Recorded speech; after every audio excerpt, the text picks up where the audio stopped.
अ से अनार। आ से आम। छोटी ई से इमली। बड़ी ई से ईख। छोटा ऊ से उल्लू। बड़ी ऊ से ऊन। री से ऋषि। ए से एक तारा। आई से ऐनक।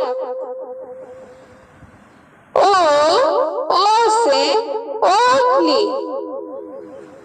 औ से औरत। अंग से अंगूर।